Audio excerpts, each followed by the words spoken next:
গোলাপ দিল, চকলেট দিল, আজকে দিচ্ছে ট্যাডি, এখন বলছে ডার্টি ডম, কালকে বলবে ড্যাডি। আজকাল একটু বেশি অ্যাডাল্ট টাইপের কথাবার্তা হয়ে যাচ্ছে চ্যানেলে। যাই হোক, যেসব ছোট ছোট ভাইয়েরা আমার ভিডিও দেখছো তাদেরকে বলবো এইসবে মন দিও না। এইসবে এখন মন কান কিছু দেওয়ার দরকার নেই। তোমরা এখন তোমাদের পড়াশোনায় মন দাও, জীবনকে সুন্দর করে তোলো, সেটা বেশি গুরুত্বপূর্ণ। আর যেসব বড় ভাইয়েরা আমার ভিডিও দেখছো, যাদের জীবনে তাদের ভালোবাসার মানুষ আছে, তাদেরকে আর কি বলবো, তারা এই সময়টাকে এনজয় করো। এই সময়টা তোমাদেরই। তোমরা তোমাদের জীবনে এমন একটা জিনিস পেয়েছো যেটা হয়তো অনেকে পায় না, তাই তোমরা যেহেতু সেটাকে পেয়েছো সেটাকে সম্মান করো, সেটাকে যত্ন করো, আর যতটা সম্ভব সেটাকে সময় দেওয়ার চেষ্টা করো। সত্যি বলছি ভাই, তোমরা খুব লাকি। আর যারা তাদের জীবনে কোনো ভালোবাসার মানুষকে এখনও পাওনি, বা যারা এখনও একা আছো, তারা হতাশ হয়েও না, ভেঙে পড়ো না। যদি কারো মন কোনো কারণে ভেঙে গিয়েও থাকে, তবু আমি তোমাদেরকে বলবো যে ভেঙে পড়ো না, সঠিক সময় এলে সব কিছুই হবে। তোমরাও তোমাদের কেরিয়ারে ফোকাস করো, তোমরা যেটা করতে চাও সেই দিকে ফোকাস করো। কেউ যদি পড়াশুনো করে থাকো, সেই পড়াশোনায় ফোকাস করো। কেউ যদি অন্য কোনো কাজ করে থাকো, গান বাজনা খেলাধুলা, যেটাই তোমরা ভালো সেটাই নিজেকে সেরা করে তোলার চেষ্টা করো। জীবনটাকে সুন্দর বানাও। আমি তোমাদের বলছি, তোমরা যেটা চাও একদিন তোমাদের কাছে সেটা আসবেই আসবে। কোনো না কোনো রূপে সেটা তোমরা পাবেই পাবে। আর যারা হয়তো কোনো কারণে কাউকে ভালোবেসেছিলে, তাকে তোমরা পাওনি, তার যে কোনো কারণে তার জন্য তোমার মন ভেঙেছে, আমি তাদেরকেও বলবো, কোনো দিন যাকে ভালোবেসেছিলে তাকে অসম্মান করো না। সে হয়তো এখন তোমার জীবনে নেই, কিন্তু সবসময় তার জন্য সম্মানটা রেখো, তাকে সবসময় সম্মান করার চেষ্টা করো, আর সবসময় তার জন্য ভালো প্রার্থনাই করো ঈশ্বরের কাছে। কারণ এতেই তোমাদের ভালোবাসা জয়ী হবে। এবং এরকম তো এখন অনেকেই আছে যারা হয়তো নিজেদের ভালোবাসাকে পায় না, তারপর তাকে বদনাম করতে শুরু করে দেয়, তার নামে খারাপ কথা বলতে শুরু করে দেয়। এইগুলো করো না। কাউকে যদি সত্যি জীবনে ভালোবেসে থাকো, তাকে কোনো দিন বদনাম করো না, তাকে সবসময় সম্মান করার চেষ্টা করো। হ্যাঁ, হয়তো সে এখন তোমার জীবনে নেই, কিন্তু তাকে কোনো দিন অসম্মান করো না, তাহলে এতে হার তোমার ভালোবাসারই হবে। যাই হোক না কেন, ভালোবাসা নিয়ে অনেক জ্ঞান দিয়ে দিলাম, কিন্তু এটা আজকের ভিডিওর মূল টপিক না। এইখানে আমরা ডাব্লিউডাব্লিউইকে নিয়ে কথা বলি, আর আজকে কথা বলবো ডাব্লিউডাব্লিউই রকে নিয়ে। তো রতে আজকে কি হলো, কারণ বিশেষ করে তো আজকে রতে এলিমিনেশন চেম্বারকে নিয়ে হাইপ ক্রিয়েট করা হয়েছে, সেটা নিয়েই বেশি জিনিসপত্র হয়েছে। তো সেগুলো নিয়ে আলোচনা করা হবে। মেন কি কি হলো সেটা নিয়ে আলোচনা করব, আমার সেগুলোর উপর কি টেক বা আমার রিভিউ কি সেসব জিনিসের উপর, সেটা নিয়েই ভিডিওতে আলোচনা করতে চলেছি। তাই ভিডিওটা পুরোটা দেখো, স্কিপ করো না, কারণ তোমরা দেখছো wrestle entertainer. So let's start the entertainment.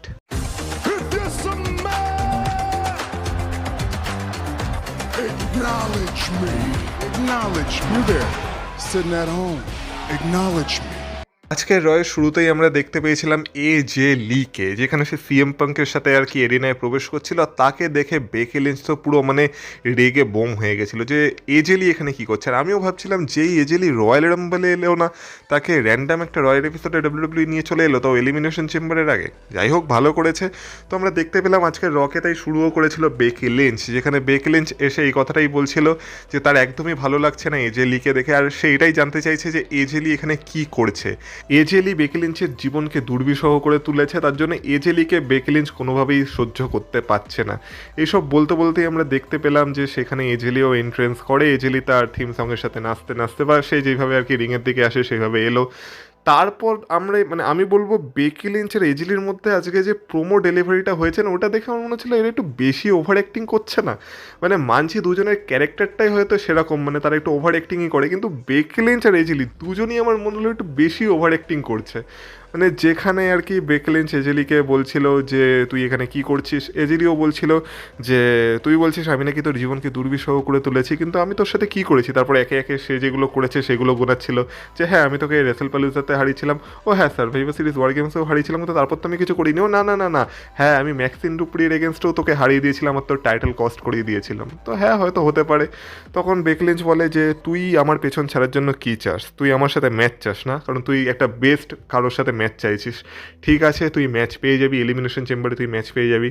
তখন এজেলি বললো আচ্ছা আচ্ছা, তুই আমার তুই আমাকে তোর সাথে একটা ম্যাচ দিতে চাইছিস, ঠিক আছে, কিন্তু তুই যদি আমাকে তোর সাথে ম্যাচ দিস আর আমাদের মধ্যে যদি ম্যাচ হয়, তার মানে হলো আমি এখন নাম্বার 1 কন্টেন্ডার তোর ইন্টারকন্টিনেন্টাল চ্যাম্পিয়নশিপের জন্য।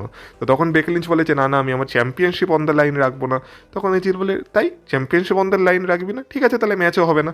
তখন আমরা দেখতে পাই আলটিমেটলি বেকি লিঞ্চ বাধ্য হয় তার চ্যাম্পিয়নশিপকে অন দ্য লাইন রাখতে, আর এলিমিনেশন চেম্বারের জন্য বেকি লিঞ্চ ভার্সেস এজেলির ম্যাচ এবার অফিসিয়ালি কনফার্ম হয়ে গেছে। যেই ম্যাচটাকে আমরা ভাবছিলাম হয়তো রাসেলমেনিয়ায় হতে পারে, সেটাকে ডাব্লিউডাব্লিউই এলিমিনেশন চেম্বারেই কনফার্ম করে দিয়েছে। এটা কেন করেছে সেটা নিয়ে একটু পরে কথা বলছি, কিন্তু এইভাবেই আজকে শুরু হয়েছিল, যেখানে আমরা দেখতে পাই যে পুরো ফ্রাস্ট্রেটেড থাকে বেকি লিঞ্চ, কারণ তাকে আলটিমেটলি টাইটেল ম্যাচের জন্য রাজি হতে হয়েছে। তো যাই হোক না কেন, এলিমিনেশন চেম্বারে আমরা এজে লি ভার্সেস বেকি লিঞ্চের মধ্যে ওমেন্স ইন্টারকন্টিনেন্টাল চ্যাম্পিয়নশিপের জন্য একটা ম্যাচ দেখতে চলেছি। It is official. এছাড়া আজকে রয়ের শুরুতেই এটা অ্যানাউন্স করে দেওয়া হয়েছিল, যেটা নিয়ে আমি কালকের ভিডিওতে কথা বলেছিলাম, যে ব্রন ব্রিকার ইনজিওর্ড হয়ে গেছে, সে এখন ইনডেফিনিট টাইমের জন্য ডাব্লিউডাব্লিউ থেকে বাইরে চলে গেছে। এবার আমরা আজকে রতে ভিশনকে দেখেছিলাম, যেখানে Paul Heyman, Austin Theory, Bronson Reed আর লোগান পল ছিল। আর যেহেতু আজকের ক্লিভল্যান্ড থেকে হচ্ছিল, তাই সেটা তো লোগান পলেরই শহর, তো তারাও এই ব্যাপারটাকে নিয়ে খুব একটা আনন্দে ছিল না, যে খুব একটা পছন্দ করছিল না ব্যাপারটা, যে কীভাবে ব্রন ব্রেকারকে এখন ডাব্লিউডাব্লিউর বাইরে চলে যেতে হয়েছে। আর তারা দোষারোপ করছিল অ্যাডাম পিয়ার্সকে। তোমরা ব্যাকস্টেজে একটা অ্যাডাম পিয়ার্সের সাথে সেগমেন্টও দেখতে পেয়েছিলাম আজকে রয়ের এপিসোডে, যেখানে পুরো ভিশন আর পল হেমন বিশেষ করে অ্যাডাম পিয়ার্সকেই দোষ দেওয়ার চেষ্টা করছিল, যে কী করে অ্যাডাম পিয়ার্সের কারণে ব্রন ব্রেকার এরকম ফ্রাস্ট্রেটেড হয়েছিল এই কয়েক সপ্তাহে, আর অ্যাডাম পিয়ার্সের কারণেই ব্রন ব্রেকার একটু বেশি উত্তেজিত হয়ে গেছে, আর তার এখন এই হার্নিয়ার সার্জারি হতে চলেছে, যেটা তার কেরিয়ার থ্রেটনিং সার্জারি হতে পারতো অন্য কারোর জন্য, কিন্তু ব্রন ব্রেকার সেখান থেকে রিকভার করবে। কিন্তু এখন এটা ঠিক হয়নি যে রাসেলমেনিয়ায় ব্রন ব্রেকার কম্পিট করতে পারবে কি পারবে না। তো যাই হোক না কেন, অ্যাডাম পিয়ার্স বলে যে দেখ, যেটা হওয়ার সেটা হয়ে গেছে, এখন সেটা নিয়ে কিছু করা যাবে না, কিন্তু এখন আমাদের ফোকাস করা উচিত এলিমিনেশন চেম্বারে। তাই এলিমিনেশন চেম্বারের জন্য সে অস্টিন থিওরিকে একটা সুযোগ দিতে চলেছে, কারণ আজকে একটা নাম্বার 1 কন্টেন্ডারশিপের একটা ম্যাচ হতে চলেছে এলিমিনেশন চেম্বারে কোয়ালিফাই করার জন্য। তো সেইখানে সে পেন্টা আর এলে নাইটের সাথে সাথে অস্টিন থিওরিকেও একটা সুযোগ দিতে চলেছে ট্রিপল থ্রেট ম্যাচে কম্পিট করার জন্য। তো ওইখান থেকে পল হেমন বলে থ্যাংক ইউ সুযোগটা দেওয়ার জন্য, কিন্তু তার সাথে সাথে অ্যাডাম পিয়ার্স পল হেমনকে এটাও জানিয়ে দেয় যে দেখ, আমি তোকে একটা কথা বলে দিচ্ছি, তোরা কিন্তু কেউ এই ম্যাচে ইনভলভ হতে চাস না, কারণ সেটা যদি হয় খুব বাজে হবে। তো পল হেমন বলে তুই কি আমাকে ভয় দেখানোর চেষ্টা করছিস? তখন অ্যাডাম পিয়ার্স বলে যে ভেবে নে, এটা আমার একটা সতর্কবার্তা। তো আমরা দেখতে পাই সেখান থেকে পল হেমন, অস্টিন থিওরি চলে যায়, ব্রনসন রিডও চলে যায়। লোগান পল বলে আচ্ছা অ্যাডাম, যদি আমরা সেই ম্যাচে ইনভলভ হই তো তারপর কি? কারণ তুই জানিস ক্লিভল্যান্ড হলো আমার শহর, আর আমার শহরে আমাকে কেউ কিছু করতে পারবে না। তখন অ্যাডাম পিয়ার্স বলে ঠিক আছে, দেখে নেওয়া যাবে। আমরা দেখতে পাই ব্রনসন রিড সেখান থেকে লোগান পলকে নিয়ে যাওয়ার চেষ্টা করে, আর যেতে যেতে ব্রনসন রিড বলে যে চিল লোগান চিল, তুই এত চিন্তা করিস না, এখন অ্যাডাম শুধু আমাদের সমস্যা না, তোর সমস্যা না, এখন অ্যাডাম পিয়ার্স হলো আমারও সমস্যা। তো আমার এখান থেকে একটা জিনিস মনে হচ্ছে যে যদি সব কিছু ঠিকঠাক থাকে, তাহলে তো আমাদের ব্রন ব্রেকার রাসেলমেনিয়ার আগেই রিটার্ন করে নেবে, যেটা নিয়ে আমি কালকের ভিডিওতেও আলোচনা করেছিলাম। কিন্তু একান্ত আমরা যদি সব থেকে বাজে সিনারিওটাও মেনে নিই যে ব্রন ব্রেকার রাসেলমেনিয়ার আগে রিকভার করতে পারলো না, তাহলে আমার মনে হয় ব্রন ব্রেকারের জন্য যে প্ল্যানগুলো রাসেলমেনিয়ায় করা হয়েছিল, সেইগুলো হয়তো ব্রনসন রিডের উপর চাপিয়ে দেওয়া হতে পারে। সোজা ভাষায় এই বছরের রাসেলমেনিয়া ব্রন ব্রেকারের জন্য যে প্ল্যান ছিল, সেই প্ল্যানগুলো তো থাকবে, কিন্তু ব্রন ব্রেকারকে ব্রনসন রিড রিপ্লেস করে দিতে পারে, যদি একান্ত ব্রন ব্রেকার রাসেলমেনিয়ার আগে ঠিক না হতে পারে। তো এই ক্ষেত্রে বলতে পারি যে ব্রনসন রিডের জন্য এটা একটা বড় সুযোগ আছে নিজেকে আর কি সবার সামনে তুলে ধরার।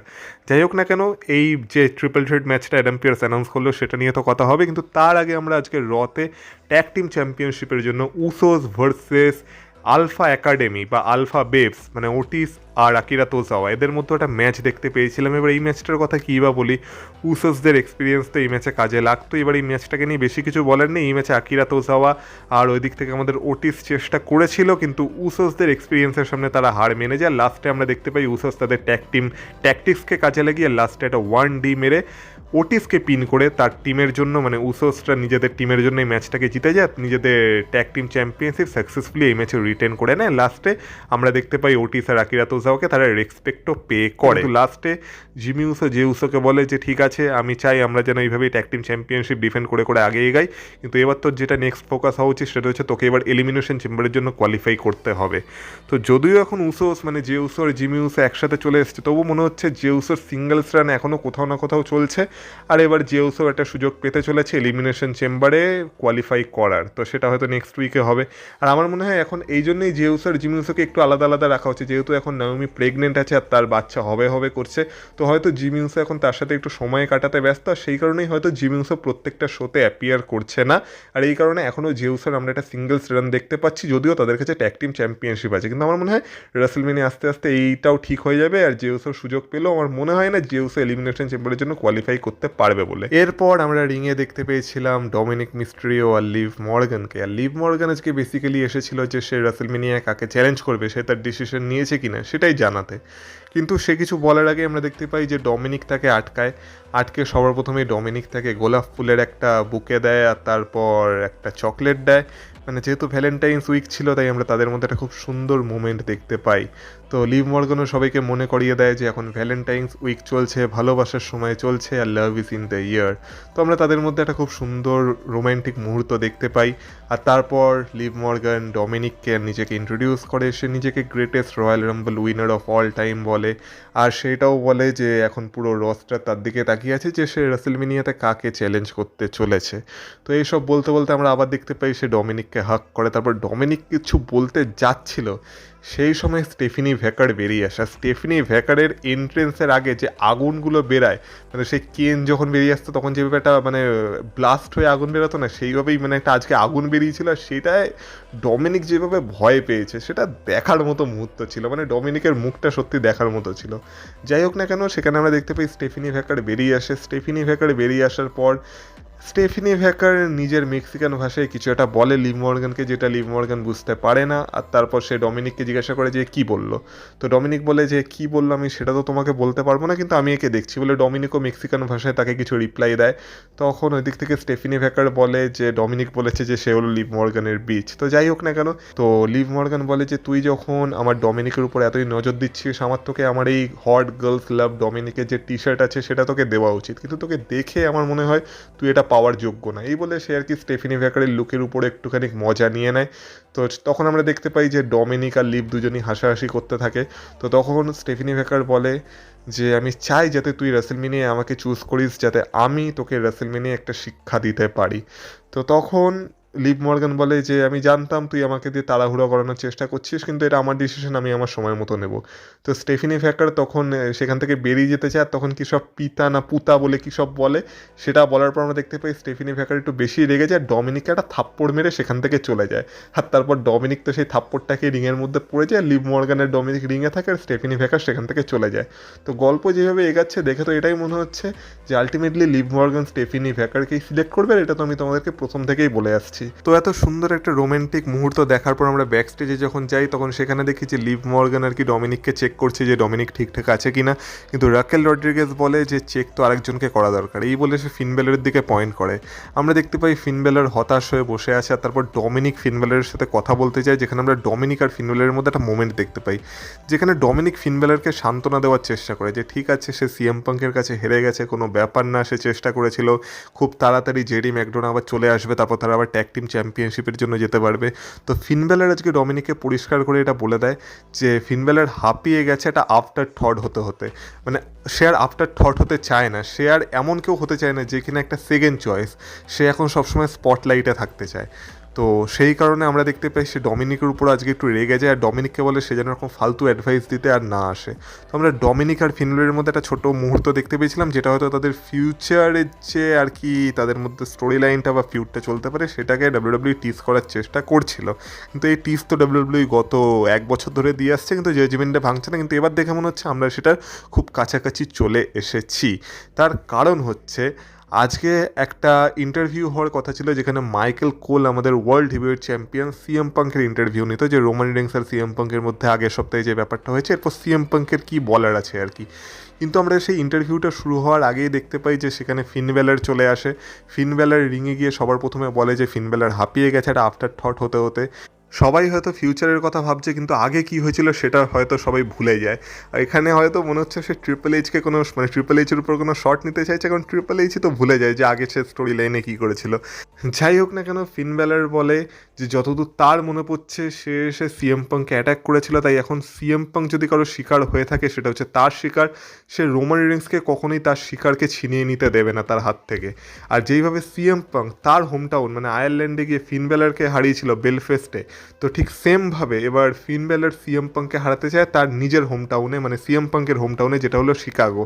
আর আমি তোমাদের বলেছিলাম এটাকে ডাব্লিউডাব্লিউ স্টোরি লাইনে ব্যবহার করতে পারে, যে সিএম পাঙ্ক যেভাবে ফিন ব্যালরকে তার হোম টাউনে গিয়ে হারিয়েছে, সেভাবে শিকাগোতে ফিন ব্যালরও এবার সিএম পাঙ্ককে হারানোর চেষ্টা করবে। তো এলিমিনেশন চেম্বারের জন্য ফিন ব্যালর সিএম পাঙ্ককে চ্যালেঞ্জ করে দেয়। তো তখন আমরা দেখতে পাই সেখানে সিএম পাঙ্ক রেগে বেরাচ্ছে, আর সিএম পাঙ্কের সাথে মানে অনেক সিকিউরিটিও ছিল। আর সিএম পাঙ্ককে দেখে ফিন ব্যালর রিং ছেড়ে চলে যায়, রিং ছেড়ে গিয়ে সে অ্যানাউন্সার টেবিলে গিয়ে উঠে দাঁড়িয়ে পড়ে। তো আমরা দেখতে পাই যে সিএম পাঙ্ক ফিন ব্যালরকে বলে সাহস থাকলে রিংয়ে আয়। তো সেখানে সিকিউরিটিরা চলে আসে, ডাব্লিউডাব্লিউ অফিসিয়ালসরা চলে আসে, তারা ওদের দুজনকে সেপারেট করার চেষ্টা করে, এমনকি অ্যাডাম পিয়ার্সও চলে আসে। অ্যাডাম পিয়ার্স ফিন ব্যালরকে শান্ত হতে বলে, ওই দিক থেকে সিএম পাঙ্ককেও শান্ত হতে বলে, মানে দুজনকেই শান্ত হতে বলে। আর সিএম পাঙ্ককে বলে যে সে কোনোভাবেই তার রাসেলমেনিয়া মেইন ইভেন্টকে রিস্কে ফেলতে চায় না, আর সে চায় না তার রাসেলমেনিয়া মেইন ইভেন্ট নষ্ট হয়ে যাক। তো আমরা দেখতে পাই যে সিএম পাঙ্ক বলে যে আমি একজন ফাইটিং চ্যাম্পিয়ন, আমি এসব কিছু জানি না, আমার এখন ফিন ব্যালরকে চাই। এমনকি সে তো ক্লিভল্যান্ডেই ফিন ব্যালরকে চ্যালেঞ্জ করে দেয়। তো ফিন ব্যালর বলে আমি এমনি এমনি তোর সাথে কোনো লড়াই করবো না, বা আমি এমনি এমনি তোর সাথে কোনো ম্যাচ করতে চাই না, যদি না টাইটেলটাকে তুই অন দ্য লাইন রাখিস।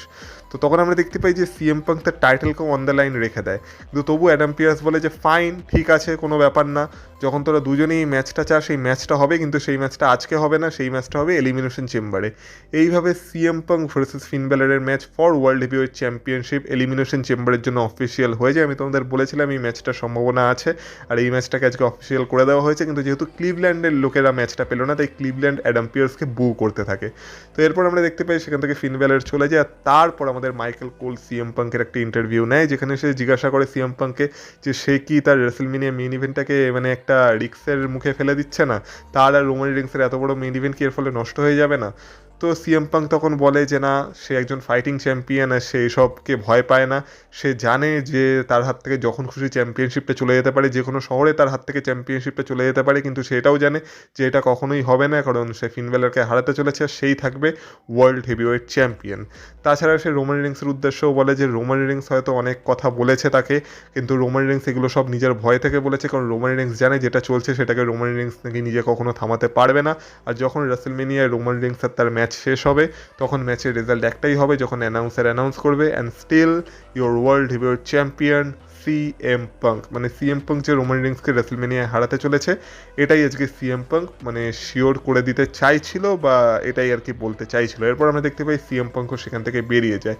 তো এইভাবেই সিএম পাঙ্ক আর ফিন ব্যালরের স্টোরি লাইনও শুরু হয়ে গেছে, আর সাথে সাথে ডাব্লিউডাব্লিউ ফিন ব্যালরকে মাঝখানে রেখেও সিএম পাঙ্ক আর রোমান রিংসের স্টোরি লাইনটাকেও সাথে সাথে চালাচ্ছে।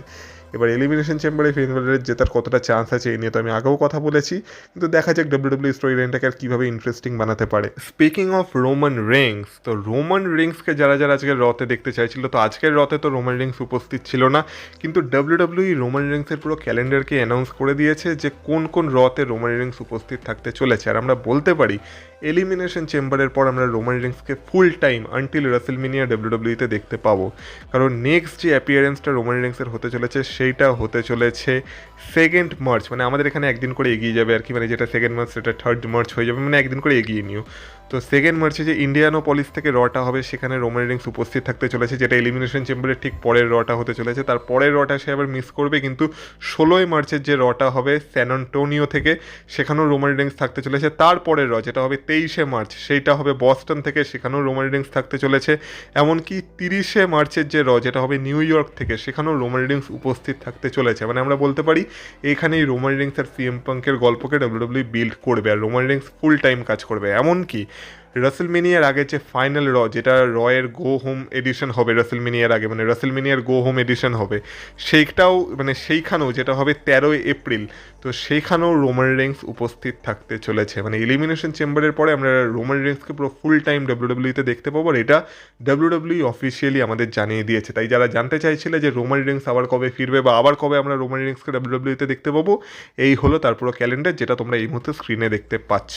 এছাড়া রতে এলিমিনেশন চেম্বারে কোয়ালিফাই করার জন্য মেয়েদেরও একটা ট্রিপল থ্রেট ম্যাচ ছিল, যেখানে আইভি নাইল, লায়রা ভ্যালকাইরিয়া আর রিয়া রিপ্লি কম্পিট করছিল। আর সেই ম্যাচে আমরা দেখতে পেয়েছি যে রিয়া রিপ্লি সবাইকে হারিয়ে দিয়ে এলিমিনেশন চেম্বারের জন্য কোয়ালিফাই করে গেছে। তো তো এটাও একটা ভালো ম্যাচ ছিল, একটা এন্টারটেইনিং ম্যাচ ছিল, যারা দেখতে চাও গিয়ে দেখতে পারো। তো মেয়েদের ম্যাচের কথা যখন হচ্ছেই তখন আজকে ম্যাক্সিন ডুপ্রি আর ন্যাটির মধ্যেও একটা ম্যাচ ছিল। এবার এই ম্যাচটা শুরু তো হয় কিন্তু এই ম্যাচটা শেষ হয় না, কারণ আমরা দেখতে পাই এই ম্যাচের প্রথম দিকে ম্যাক্সিন ডুপ্রি ন্যাটিকে ডমিনেট করার চেষ্টা করে, কিন্তু ন্যাটি তারপর কামব্যাক করে। ন্যাটি কামব্যাক করার পর ম্যাক্সিন ডুপ্রিকে এমনই ডমিনেট করে যে ম্যাচটা কাউন্ট আউটের সাহায্যে শেষই হয়ে যায়। আর আমরা দেখতে পাই অ্যানাউন্সার টেবিলের উপর ন্যাটি আর কি ম্যাক্সিন ডুপ্রিকে মারছে, ধরেছে, এমনকি তাকে যে হার্ট লক সেখানেও আটকে দিয়েছিল। আর ম্যাক্সিন ডুপ্রিকে পুরো অসহায় মনে হচ্ছিল, কিন্তু যেহেতু আজকে রতে এজেলি উপস্থিত ছিল তাই আমরা দেখতে পাই যে এজেলি সেখানে ম্যাক্সিন ডুপ্রিকে সাহায্য করার জন্য চলে আসে। তো এজেলিকে দেখে ন্যাটি সেখান থেকে চলে যায়। তারপর এজেলির সাহায্যে ম্যাক্সিন ডুপ্রিকে আর রেফারিরা আর এজেলি একসাথে ধরে আর কি ম্যাক্সিন ডুপ্রিকে সেখান থেকে নিয়ে যেতে চায়, কিন্তু পেছন থেকে এসে আমরা দেখতে পাই বেকি লিঞ্চ আবার এজেলির উপর অ্যাটাক করে দেয়। মানে বাঁচাতে এলো ম্যাক্সিন ডুপ্রিকে, উল্টে নিজেই মার খেয়ে গেল। তো আমরা দেখতে পাই বেকি লিঞ্চও আর কি এজেলিকে অ্যাটাক করে সেখান থেকে চলে যায়। আর এখান থেকে আমরা বলতে পারি এজেলি আর বেকি লিঞ্চের ফিউড অফিসিয়ালি স্টার্ট হয়ে গেছে। এছাড়া আমরা আমাদের এল গ্র্যান্ডে আমেরিকানো আর অরিজিনাল এল গ্র্যান্ডে আমেরিকানোর ফিউডকেও কন্টিনিউ হতে দেখেছি, যেখানে আজকের একটা অ্যাক্টিভ ম্যাচ ছিল, যেখানে একদিকে ছিল লস আমেরিকানোস মানে ব্রাভো আর রিও আমেরিকানো, আর একদিকে ছিল অরিজিনাল এল গ্র্যান্ডে আমেরিকানো আর জিভন ইভন্স। তো এই ম্যাচে বিভিন্ন সুন্দর সুন্দর মোমেন্ট ছিল, যখন একটা মুহূর্তে আমরা দেখেছিলাম আমাদের চ্যাট কেবিল মানে অরিজিনাল এল গ্র্যান্ডে আমেরিকানো দুই লস আমেরিকানোসকে একসাথে তুলে একটা সুপ্লেক্স মেরেছিল, সেটা একটা দেখার মতো মোমেন্ট ছিল। এছাড়া একটা মোমেন্টে জিভন ইভেন্স কাউন্টার করে তার যে জিভন কাটার বা ইভান্স কাটার কি এটা বলে সেই মুভটা, মানে আর কেউর মতো দেখতে যে মুভটা, সেই মুভটা মেরে দিয়েছিল, সেটাও দুর্দান্ত একটা মোমেন্ট ছিল। তো আমরা দেখতে পাই এইখানে আমাদের চ্যাট গেবিল মানে অরিজিনাল এল গ্র্যান্ডে আমেরিকানো জীবন ইভেন্টস ম্যাচটা তাদের টিমের জন্য জিতে যায়। কিন্তু এই ম্যাচটার পরে আমাদের যে ফেক এল গ্র্যান্ডে আমেরিকানো সে এসে অরিজিনাল এল গ্র্যান্ডে আমেরিকানোর উপর অ্যাটাক করে দেয়, উল্টে আমাদের অরিজিনাল এল গ্র্যান্ডে আমেরিকানো সেও কাউন্টার করে। এবার তারা দুজনের মাস্ক খোলার চেষ্টা করছিল আর দুজনের আইডেন্টিটি রিভিল করার চেষ্টা করছিল, কিন্তু এত সহজে তো আইডেন্টিটি রিভিল হবে না। আমরা দেখতে পাই লস আমেরিকানোস এল গ্র্যান্ডে আমেরিকানোকে সেখান থেকে বের করে নেয়, আর এখনও কারো কোনো আইডেন্টিটি রিভিল হয়নি যে কে অ্যাকচুয়ালি অরিজিনাল এল গ্র্যান্ডে আমেরিকানো আর কে অ্যাকচুয়ালি ইম্পোস্টার। তো এদের স্টোরি লাইনটাও ভালো চলছে, তো দেখা যাক এটাকে ডাব্লিউডাব্লিউ কতদিন কন্টিনিউ করে, কিন্তু মজাদার চলছে স্টোরি লাইনটা। এবার এটাকে রেসলমেনিয়ায় করবে কি করবে না সেটা দেখার বিষয় আছে, কারণ মাঝখানে একটা টুইস্ট আছে যেটা নিয়ে অন্য কোনো ভিডিওতে আলোচনা করা যাবে। এখন বললে এই ভিডিওটা আরও বেশি লম্বা হয়ে যাবে, তাই সেটা নিয়ে অন্য কোনো ভিডিওতে ভালো করে আলোচনা করব। এবার চলে আসা যাক আজকের রয়ের মেইন ইভেন্টে, যেটাও ছিল একটা triple threat match for elimination chamber qualification, যেখানে LA নাইট, পেন্টা আর অস্টিন থিওরির মধ্যে ম্যাচ ছিল। যেমন বলেছিলাম যে অস্টিন থিওরিকে অ্যাডাম পিয়ার্স একটা সুযোগ দিয়েছিল, তো এই ম্যাচটা চলে। এবার এই ম্যাচটাকে নিয়ে বেশি কিছু বলেনি, এই ম্যাচে তো যে যেমন পারফর্ম করা সে তেমনই পারফর্ম করেছে, ব্রুটালিটি আমরা এই ম্যাচে দেখতে পেয়েছি। কিন্তু একটা মোমেন্টে আমরা দেখতে পাই যে অ্যাকশন রিংয়ের বাইরে যায় আর পেনটাকে অস্টিন থিওরি অ্যানাউন্সার টেবিলে আর কি ছুঁড়ে ফেলে দেয়, মানে পেনটার খেলা প্রায় সেখানে শেষ হয়ে যায়।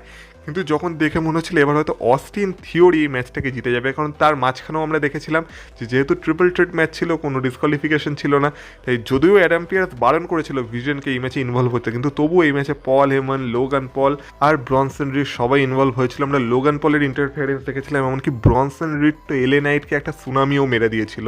তো সবারই ইন্টারফিয়ারেন্স এই ম্যাচে হচ্ছিল, কিন্তু যখন মনে হচ্ছিল এইসবের ফায়দা তুলে আমাদের যে অস্টিন থিওরি আছে সেই ম্যাচটাকে জিততে যাবে, কিন্তু তখন আমরা রিং সাইডে দেখতে পাই আবার সেই মিস্ট্রি মার্কসম্যান চলে আসে, সেই কালো হুডি আর কালো মুখোশ পরে। আর আজকে তো এটা কনফার্ম হয়ে গেছে যে এই মিস্ট্রি মার্কসম্যান আর যেই হোক লোগান পল বা অস্টিন থিওরি না, কারণ তারা তো সেখানে উপস্থিত ছিল, কিন্তু তবু সে এসে অস্টিন থিওরিকেই অ্যাটাক করে দিয়েছিল। অস্টিন থিওরিকে একটা স্টম্প মেরে দেয়, যেটার ফলে অস্টিন থিওরির খেলা শেষ হয়ে যায়। তারপর সে অস্টিন থিওরিকে রিংয়ে ছুঁড়ে ফেলে দেয়। তো আমরা দেখতে পাই যে সে তারপর অডিয়েন্সের মধ্যে দিয়ে সেখান থেকে পালিয়ে যায়। পল হেমন্ত পুরো অবাক হয়ে যায়, ওদিক থেকে ব্রনসন রিড, কতগুলো সিকিউরিটি আর লোগান পল সবাই সেই মিস্ট্রি মার্কসম্যানের পেছন করতে থাকে। তো আলটিমেটলি আমরা দেখতে পাই এই সুযোগটাকে কাজে লাগিয়ে আমাদের LA নাইট অস্টিন থিওরিকে রিংয়ের ভেতরে একটা VFT লাগিয়ে দেয়, আর তারপর LA নাইট এই ম্যাচটাকে জিতে যায় আর এলিমিনেশন চেম্বারের জন্য কোয়ালিফাই করে যায়। তো LA নাইট তো এলিমিনেশন চেম্বারের জন্য কোয়ালিফাই করে গেছে, কিন্তু প্রশ্ন এখনও থেকে যাচ্ছে যে এই মিস্ট্রি মার্কসম্যান আসলে কে, কারণ ব্রন ব্রিকার তো এখন নেই, আর সেথ রলেন্সেরও এখন আসার তো কোনো চান্স দেখে মনে হচ্ছে না আছে বলে, আর দেখেও এটাকে সেথ রলেন্স মনে হচ্ছে না। তো এটা অ্যাকচুয়ালি কে, আর এটার মানে এই মুখোশের পেছনে অ্যাকচুয়ালি কে আছে, এটা এখন সত্যি বেশ ইন্টারেস্টিং হয়ে গেছে। তোমাদের কি মনে হচ্ছে অবশ্যই আমাকে কমেন্ট বক্সে কমেন্ট করে বলো। আমি ভাবছি এটা নিয়ে একটা ডেডিকেটেড ভিডিও আনবো, কিন্তু যাই হোক না কেন এইভাবেই আজকে রয়ের এপিসোড শেষ হয়ে যায়, যেটা বিশেষ করে আজকে এলিমিনেশন চেম্বারকে ডেডিকেট করা হয়েছিল, যেটা হওয়াই দরকার। তো আমার তো মোটামুটি আজকে রয়ের এপিসোডকে ভালোই লেগেছে, যেহেতু ভ্যালেন্টাইন্স উইকস চলছে। তো ভ্যালেন্টাইন্স উইক দিকে আমি কোনো কিছুকে ঘৃণা দিতে চাই না, আমি তো বলছি ভালোবাসা ছড়িয়ে দাও, এখন ভালোবাসার সময় চলছে, তোমরা তোমাদের তরফ থেকেও ভালোবাসা সব দিকে ছড়িয়ে দাও। তো এইভাবেই ভালোবাসার সাথে আজকের ভিডিওটাকেও শেষ করা যাক। ভিডিওটা যদি তোমাদের ভালো লেগে থাকে তাহলে এই ভিডিওটাকেও ভালোবাসা দিও, ভিডিওটাকে একটা লাইক করে, চ্যানেলটাকেও ভালোবাসা দিও, চ্যানেলটাকে সাবস্ক্রাইব করে। আর যদি এই ভালোবাসা তোমরা সবার মধ্যে ছড়িয়ে দিতে চাও, কী সব বলছি, ছড়িয়ে দিতে চাও তাহলে ভিডিওটাকে শেয়ার করো, ভিডিওটাকে হাইপ করো, আর তোমাদের গুরুত্বপূর্ণ মতামত অবশ্যই কমেন্ট বক্সে কমেন্ট করে বলো। আর তার সাথে তোমরা এই কদিন খুব ভালো থাকো, এই কদিন কেন, তোমরা সব সময় খুব ভালো থাকো। আর তোমাদের সাথে কথা হবে আবার পরের ভিডিওতে, ততক্ষণ তোমরা ভালো থেকো, টাটা।